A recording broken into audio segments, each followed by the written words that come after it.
வணக்கம்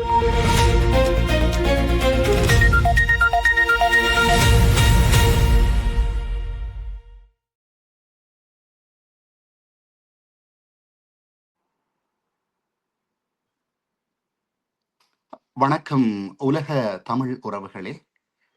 உலக நகர்வுகள் என்ற இந்த நிகழ்வினூடாக உங்களை சந்திப்பதில் மகிழ்ச்சி.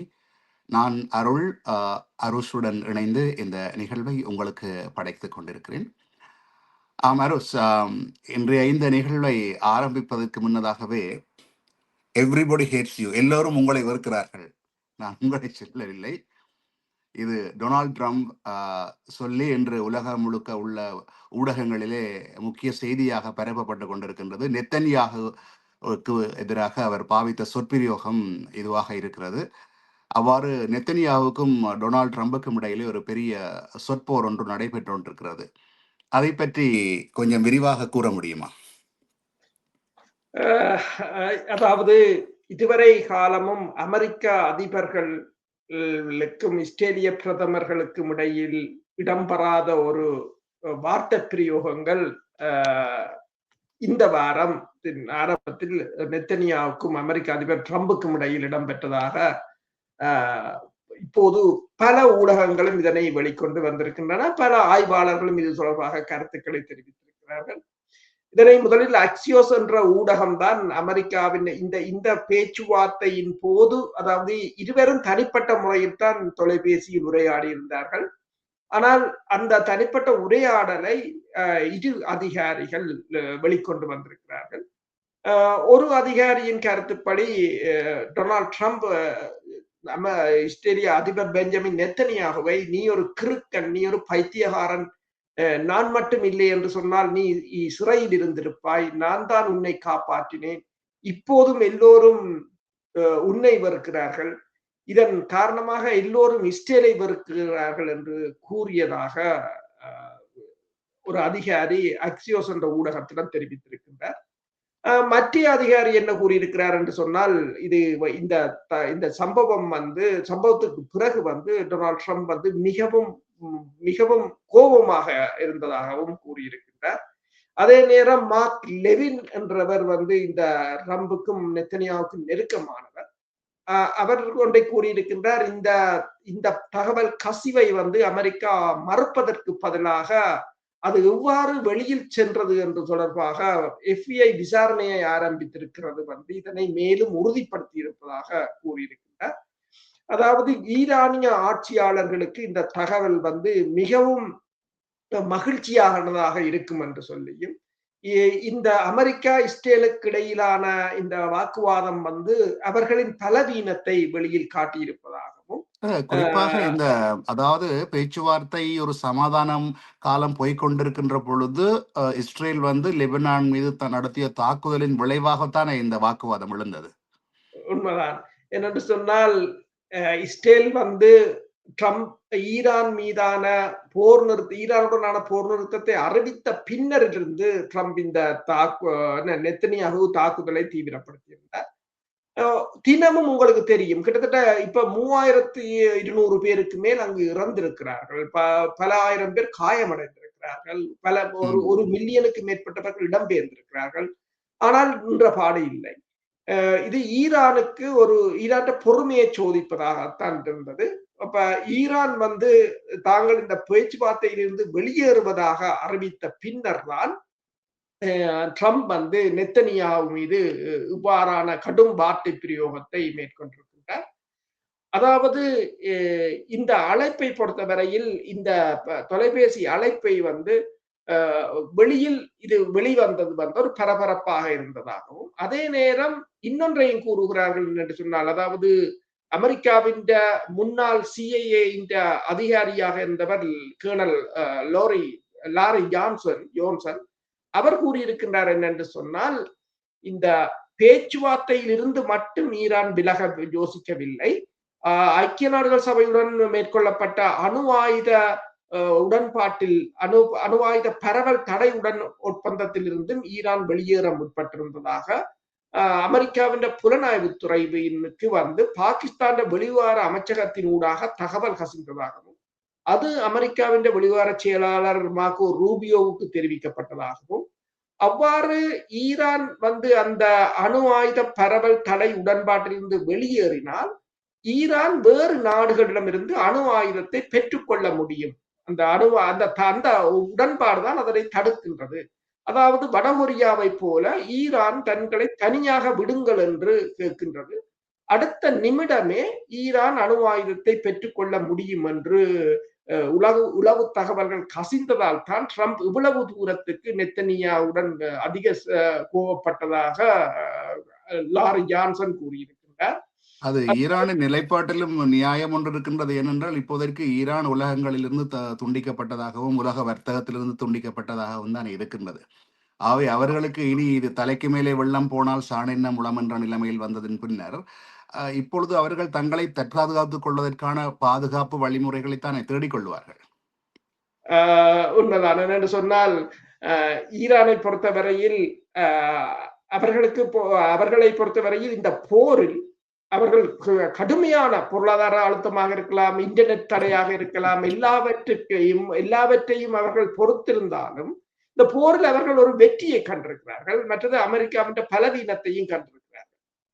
எனவேதான் இப்ப லாரி ஜான்சன் கூறியது போல இந்த ஐஆர்ஜிசி வந்த மூத்த அதிகாரி கூறியிருந்தார், தாங்கள் வடக்கு இஸ்ரேலை தாக்கப் போவதாகவும் அங்கிருக்கிற இஸ்ரேலிய பொதுமக்கள் வெளியேறச் சொல்லி. அப்ப ட்ரம்புக்கு இன்னொரு அழுத்தமாக இருந்தது என்னென்று சொன்னால், ஈரான் சில சமயங்கள், அதாவது நெத்தனியாஹு பெய்ரூட் மீது தாக்குதலை நடத்தினால் ஈரான் வடக்கு இஸ்ரேலை தாக்கும் என்று. ஏனென்றால் முதல் பாகிஸ்தான் தடுத்தது போல இந்த முறை யாராலும் தடுக்க முடியாது என்ற நிலையில் தான் இப்போது ட்ரம்ப் வந்து இந்த அதாவது நெத்தனியாஹுவை அந்த அந்த அந்த படை நடவடிக்கையில் நிறுத்தி வைக்கக்கூடிய அழுத்தத்தை மேற்கொண்டிருக்கின்றார்.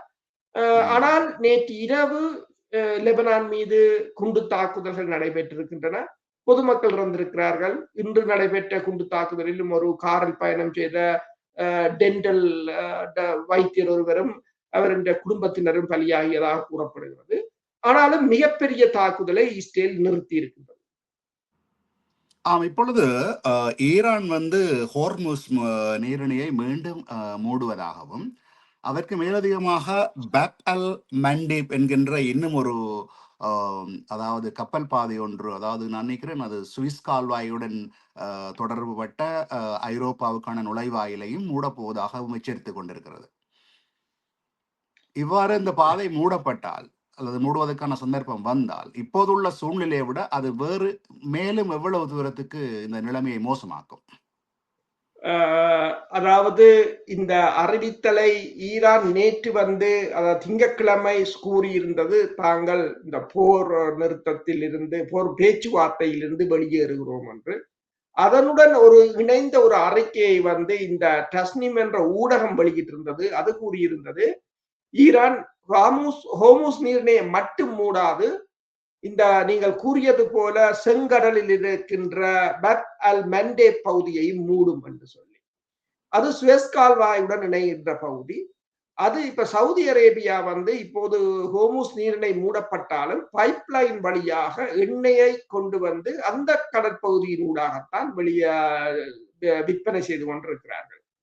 ஆனால் அதுவும் மூடப்படுமாக இருந்தால் ஒரு மிகப்பெரிய ஒரு நெருக்கடி ஏற்படும் உலகத்தின் பொருளாதாரத்தில். அதாவது எரிபொருள் விநியோகம் மேலும் கடும் நெருக்கடியை சந்திக்க வேண்டி வரும்.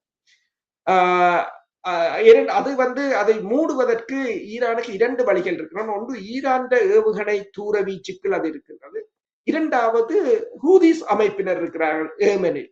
அவர்கள் ஏற்கனவே இந்த செங்கடலில் அவர்கள் தாக்குதல்களை பல தடவைகள் நடத்தி இருக்கிறார்கள். அப்ப அவர்களை கொண்டு அதை மூடுவது இலகுவானது. என்னென்று சொன்னால், இப்ப நீங்க பார்க்கலாம், ஹிஸ்புல்லாக்கள் கூட ஈரான் போரைத்தான் நடத்தி கொண்டிருக்கிறார்கள். அதே போல ஹூதிஸினரும் வந்து ஈரான் ஒரு ப்ராக்சிஸ் என்று சொல்ற ஈரான் ஒரு துணை ராணுவ குழுவாகத்தான் அவர்களும் இருக்கிறார்கள். இப்ப அவர்களால் இலகுவாக மூட முடியும். அப்ப இது எல்லாவற்றையும் தான் ட்ரம்ப் கருத்தில் கொண்டிருக்கிறார், அல்லது ட்ரம்புக்கு நெருக்கமானவர்கள் எல்லாவற்றையும் தான் கூறியிருக்கிறார்கள்.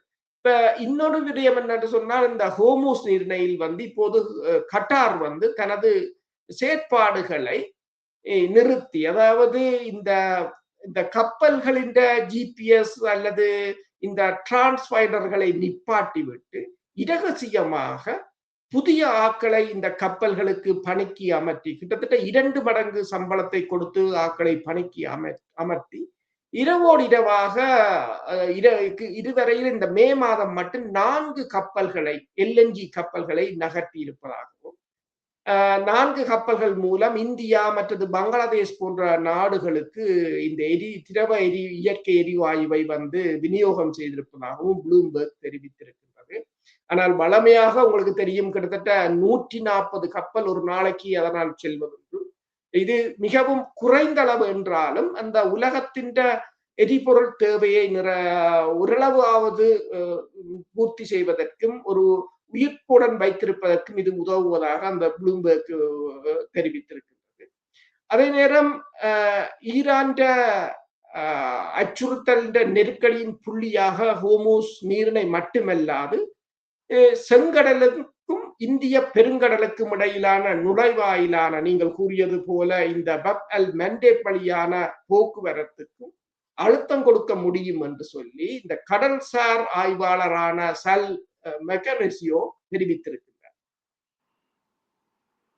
ஆக இவ்வாறு இந்த கடல்வழி பாதைகள் இரண்டும் மூடப்படுமாக இருந்தால் நீங்கள் கூறுவது போல ஒரு எரிபொருள் நெருக்கடி மாத்திரமல்ல, பொருளாதார நெருக்கடி கூட ஒரு பெரிய நெருக்கடி ஒன்றை உலகம் முழுவதும் எதிர்நோக்குவதற்கு சந்தர்ப்பம் இருக்கிறது அல்லவா? அதைத்தான் கூறுகிறார்கள் என்று சொன்னால், இந்த 2 வழிகளும் தடைப்பட்டால் ஒரு நாளைக்கு மில்லியன் கணக்கான பீப்பா எண்ணெய்கள் ஆப்பிரிக்காவை சுற்றி மிக நீண்ட பாதைகளால் கொண்டு வர வேண்டிய நிலை ஏற்படும் என்று சொல்லியும், இது உலகளாவிய கப்பல் பயணங்களில் ஆயிரக்கணக்கான கிலோமீட்டர் தூரத்தை கடக்க வேண்டிய நிலை ஏற்படும் என்று சொல்லியும், ஆனால் அவற்றையும் கொண்டு வருவதற்கு எரிபொருட்களை ஏற்றுவதற்கு மத்திய கிழக்கு நாடுகளுக்கு தான் செல்ல வேண்டும் என்று கூறியிருக்கிறார்கள்.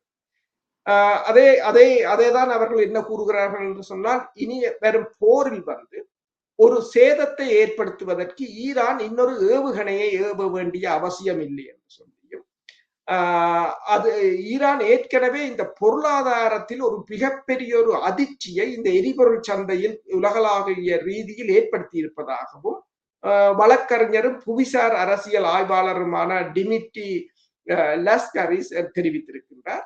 அதாவது இந்த எரிபொருள் கப்பல் போக்குவரத்தின் வழித்தடங்களில் பரவி இருக்கின்ற இந்த அச்சுறுத்தல் வந்து நாம் ஒரு சூடான போரை மீண்டும் தொடங்கவிருக்கலாம் என்ற ஈரானின் இறுதி எச்சரிக்கையை மேலும் தூண்டும் என்று சொல்லியும், பொருளாதார போர் ஏற்கனவே தொடங்கிவிட்டது என்று சொல்லியும், அடுத்து என்ன நடக்கும் என்பது போர்க்களத்தில் தீர்மானிக்கப்படும் என்று சொல்லியும் அவர் கூறியிருக்கிறார். நான் இன்னொரு செய்தியில் படித்தேன், பாகிஸ்தானினுடைய மத்தியஸ்தத்திலும் நம்பிக்கையை ஈரான் இழந்து வருவதாகவும், குறிப்பாக பாகிஸ்தான் வந்து அமெரிக்காவுடைய நட்பு நாடு, அதைவிட சவுதி அரேபியாவுடன் இராணுவ ஒப்பந்தம் செய்திருக்கிறது. ஏதாவது இராணுவ ரீதியான தேவை வந்தால் உடனடியாக பாகிஸ்தான் எந்த நிபந்தனையின்றி வந்து உதவும் என்று. பாகிஸ்தான், அதாவது சவுதி அரேபியா ஈரானுக்கு எதிரான நாடு. ஆகவே ஒரு எதிரும் புதிருமான நாடு மத்தியஸ்தம் வகிப்பதில் ஈரான் எதற்காக உடன்பட்டது? இப்ப சொல்லியிருப்பது போல அந்த பாகிஸ்தானினுடைய மத்தியஸ்தத்தை ஈரான் விரும்பாதது போற சூழ்நிலை உருவாகி இருக்கிறதா இப்பொழுது? பாகிஸ்தான் வந்து எல்லா நாடுகளுடனும் ஒரு நட்பாகத்தான் இருக்கின்றது. ஈரானுடனும் பாகிஸ்தான் வந்து இப்ப உங்களுக்கு தெரியும், அந்த கடந்த 2025ஆம் ஆண்டு ஜூனில் இடம்பெற்ற சண்டையின் போது ஈரான் வந்து, அதாவது இந்த பிப்ரவரி மாதம் 28ஆம் தேதி நடந்த சமரை விட அந்த சமர் மிகவும் மோசமாக ஈரானை பாதித்திருந்தது.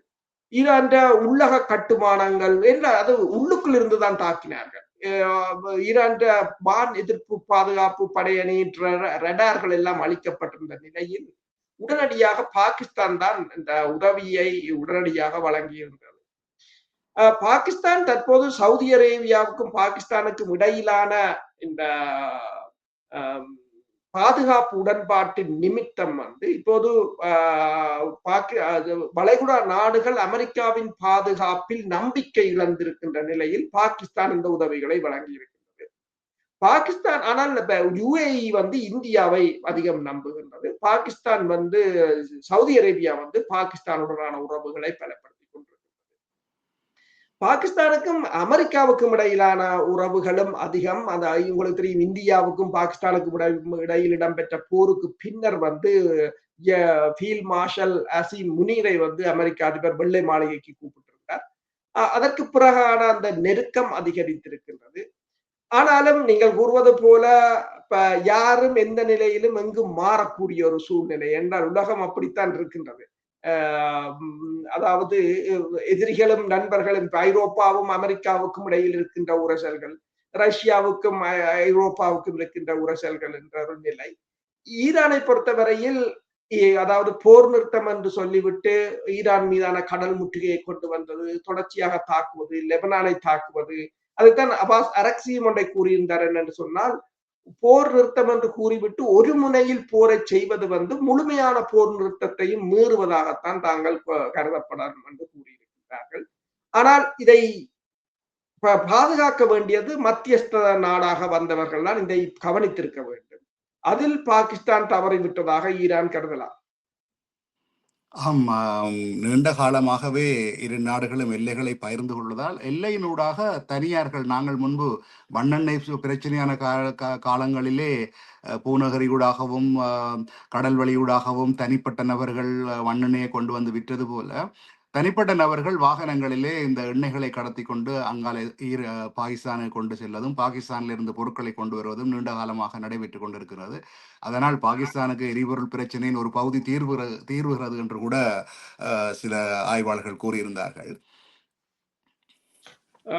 உண்மைதான். நீங்கள் அந்த வீடியோக்களை பார்த்தால் தெரியும். பெருமளவானவர்கள் சிறிய சிறிய கேன்களுடன் சைக்கிள்களிலும் வண்டில்களிலும் சிறிய வாகனங்களிலும் காத்திருக்கின்றார்கள். எப்போது எல்லை திறக்கும் என்று சொல்லி அங்கு வந்து எண்ணெயை வாங்கி கொண்டு செல்வதற்கு காத்திருக்கிறார்கள்.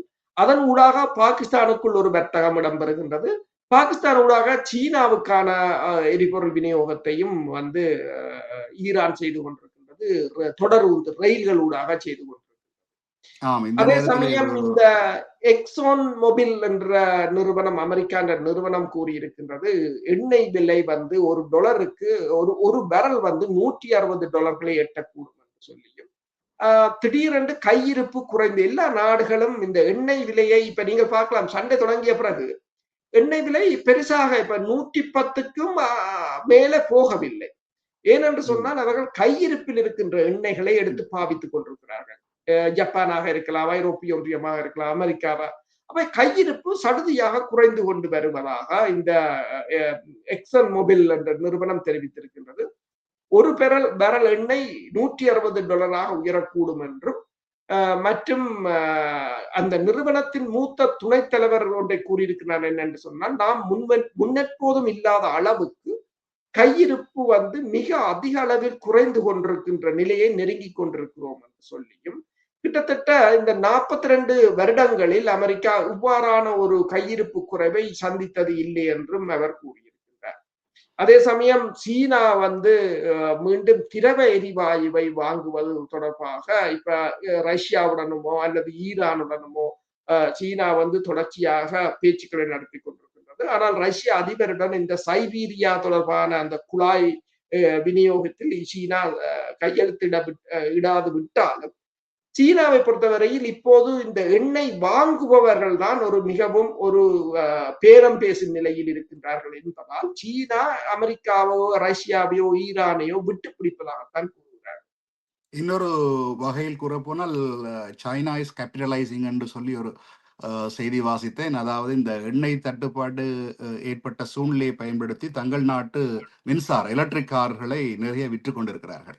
நேற்று கூட ஆஸ்திரேலியாவுக்கு 5000 கார்கள் பிஒய்டி என்ற நிறுவனம் மட்டும் 8 பெரிய கப்பல்கள் வைத்திருக்கிறார்கள் உலக அளவில் தங்கள் கார்களை விநியோகிப்பதற்கு.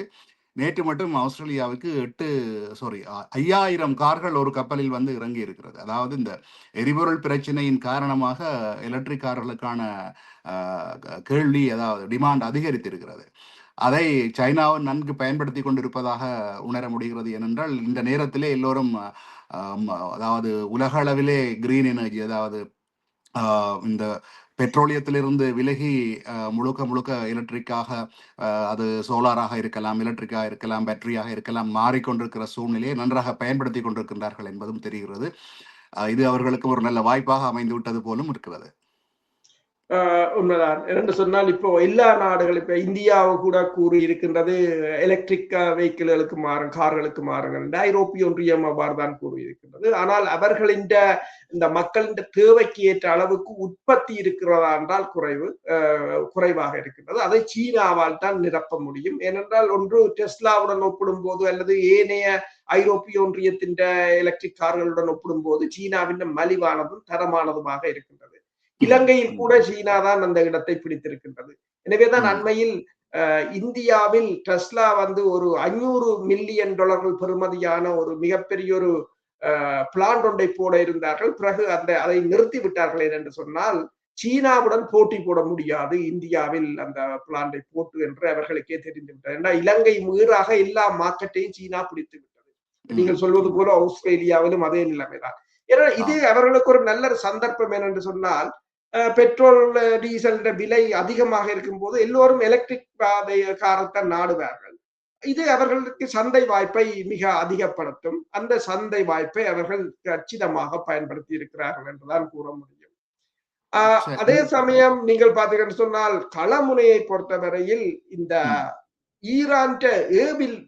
ஈராக்கின் ஏர்பில் பகுதியில் வந்து ஒரு கூட்டு ராணுவ கூட்டு விமான தளத்தில் வந்து நடந்த பயிற்சியின் போது அமெரிக்க மற்றும் பிரித்தானிய ராணுவ வீரர்கள் 2 பேர் கொல்லப்பட்டதாக அமெரிக்கா தெரிவித்திருக்கின்றது.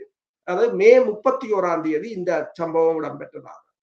ஆனால் அதே மே 31 அங்கு ஈராக்கில் இருக்கின்ற குர்திஷ் அமைப்பினரின் தலைமையகத்தின் மீது ஈரான் ஏவுகணை தாக்குதலை நடத்தியதாகவும் கூறப்படுகிறது. அப்ப இந்த படையினருக்கு இப்ப அமெரிக்கா வந்து ஈரானில் ஒரு தரை தாக்குதலை நடத்துவதற்கு இந்த கேர்டிஸ் படையினரைத்தான் தயார்படுத்தி வருகிறது. அப்ப அவர்களுக்கு பயிற்சி அளித்திருக்கின்ற சமயம்தான் இந்த ஏவுகணை தாக்குதலில் அவர்கள் கொல்லப்பட்டிருக்கலாம் என்று இப்போது தகவல்கள் வெளியாகிக் கொண்டிருக்கின்றன. அதே சமயம் ஈரான் தாக்குதலில் 20 அமெரிக்க தளங்கள் சேதமடைந்ததாக பிபிசி பிரித்தானியாவின் பிபிசி செய்தி நிறுவனம் இப்ப உறுதிப்படுத்தி இருக்கிறது. அதுல தலா $1 பில்லியன் பெறுமதியான 3 தாட் பேட்டரிகளும் அடங்கும் என்று கூறியிருக்கிறார்கள். 42 விமானங்கள் என்று கூறியிருக்கிறார்கள். கிட்டத்தட்ட $29 பில்லியன் இந்த போரில் செலவாகி இருப்பதாகவும் கூறியிருக்கிறார்கள்.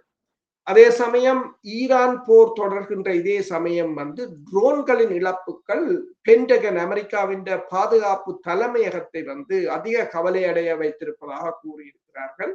ஏனென்று சொன்னால் இந்த ட்ரோன்கள் வந்து கிட்டத்தட்ட 2026 மட்டும் இந்த ரிப்பர் ரக ட்ரோன்கள் MQ-9 என்ற ட்ரோன்கள் 1 பில்லியன் பெறுமதியான ட்ரோன்களை அமெரிக்கா இழந்து விட்டதாகவும், அதாவது 30 ட்ரோன்களை அமெரிக்கா இழந்திருக்கிறது என்று சொல்லியும், அமெரிக்காவின் கையிருப்பில் வந்து இந்த ட்ரோன்களின் அளவு வந்து 20% இழந்திருக்கிறதாகவும், அவற்றில் சிலவற்றை ஈரான் கைப்பற்றி அதனை ரிவர்ஸ் என்ஜினியரிங் முறையிலே தாங்களும் தயாரிப்பதற்கு முயற்சிப்பதான தகவல்களும் வந்ததுன அல்லவா?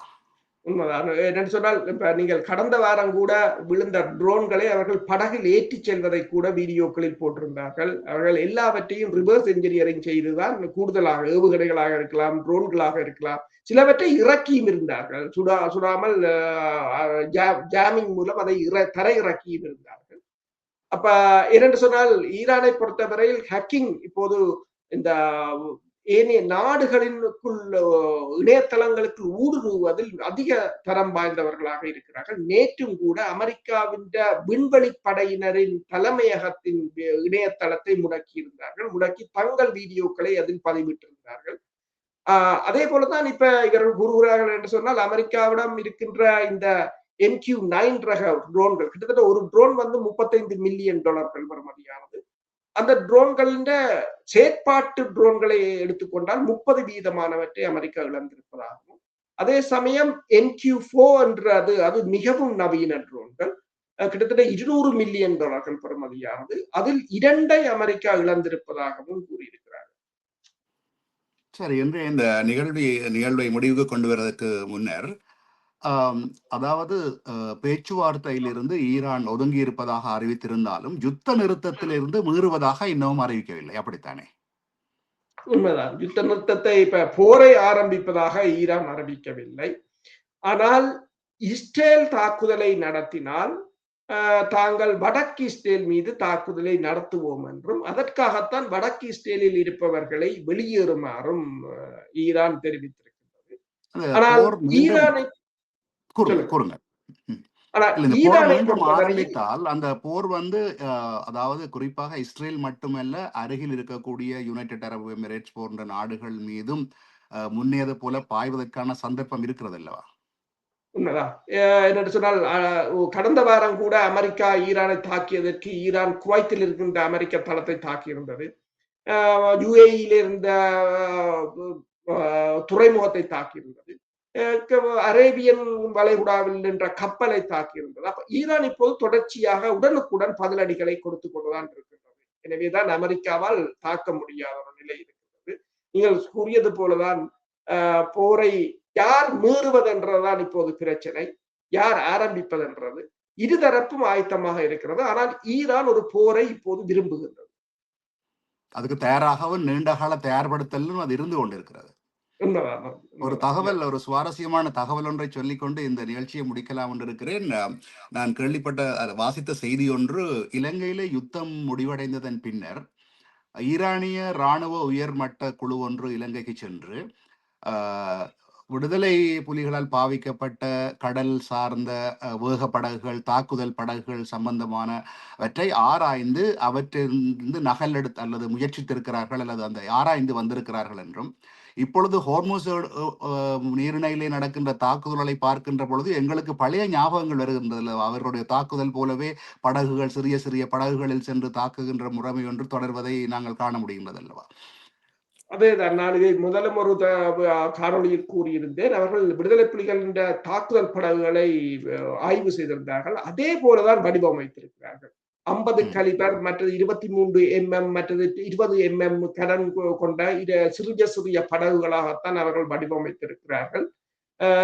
அதனை இவர்கள் மொஸ்கிட்டோ ஃபிளீட் என்று கூறுகிறார்கள் மேற்குலக நாடுகள்.